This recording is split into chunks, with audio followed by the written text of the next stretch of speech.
বিশ্বকাপের বাণিজ্যিক স্বত্বে বেসরকারি বিনিয়োগ আনার বিতর্কিত পরিকল্পনা বাস্তবায়নে এবার আর্থিক প্রণোদনাকেই হাতিয়ার করেছেন ফিফা সভাপতি জিয়ান্নি ইনফাত্তিনো। প্রস্তাবের পক্ষে ভোট দিলে সদস্য দেশগুলো অতিরিক্ত $30 মিলিয়ন পর্যন্ত অনুদান পাবে, আর বিপক্ষে গেলে সেই অর্থ থেকে বঞ্চিত হবে।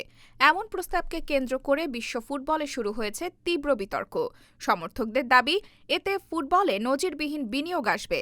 যদিও সমালোচকদের শঙ্কা, বেসরকারি অংশীদারিত্ব ফিফার স্বাধীনতা ও ভবিষ্যৎ সিদ্ধান্ত গ্রহণে প্রভাব ফেলতে পারে। ফলে আগামী 19 সেপ্টেম্বরের ভোটে অনুমোদন মিললে বিশ্বকাপসহ ফিফার বড় টুর্নামেন্টগুলোর বাণিজ্যিক ব্যবস্থাপনায় বড় পরিবর্তন আসবে। প্রস্তাব অনুযায়ী ফিফা ফরওয়ার্ড এন্টারপ্রাইজ নামে একটি নতুন প্রতিষ্ঠান গঠন করা হবে।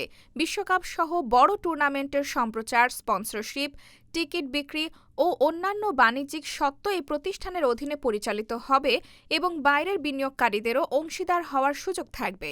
এই কাঠামোর মাধ্যমে প্রায় $4.2 বিলিয়ন সংগ্রহের লক্ষ্য নির্ধারণ করছে ফিফা। প্রস্তাবটি পাশ হলে 2027-2031 চক্রে ফিফা ফরওয়ার্ড কর্মসূচির অনুদান প্রায় $8 মিলিয়ন থেকে বেড়ে $20 মিলিয়ন উন্নীত হবে।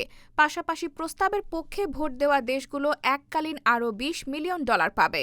ফলে মোট সহায়তা দাঁড়াবে $40 মিলিয়ন। তবে প্রস্তাবটি বাতিল হলে সদস্য দেশগুলো আগের মতো মাত্র $10 মিলিয়ন পাবে। ভবিষ্যতে 2035-2038 চক্রে এই অনুদান $24 মিলিয়ন উন্নীত করারও পরিকল্পনা রয়েছে। এদিকে বাংলাদেশের মতো অনেক ছোট ফুটবল ফেডারেশন, জাতীয় দল, অবকাঠামো, একাডেমিক ও তৃণমূল ফুটবলের জন্য ফিফার অনুদানের ওপর নির্ভরশীল। ইনফাত্তিনোর ভাষায়, ফিফা না থাকলে বিশ্বের প্রায় 150টি দেশে ফুটবল টিকিয়ে রাখা সম্ভব হতো না। তবে পরিকল্পনাটি ইতোমধ্যে তীব্র সমালোচনার মুখে পড়েছে। উয়েফার অভিযোগ, ফিফা ফুটবলের আত্মা বিক্রি করতে চাইছে। ইংল্যান্ড ফুটবল অ্যাসোসিয়েশনও প্রস্তাবের স্বচ্ছতা ও প্রক্রিয়া নিয়ে উদ্বেগ জানিয়েছে। কনকাকাফও সমালোচনায় যোগ দিলেও আফ্রিকা, এশিয়া ও দক্ষিণ আমেরিকার অনেক সদস্য সংস্থার সমর্থন পাওয়ার আশা করছে ফিফা।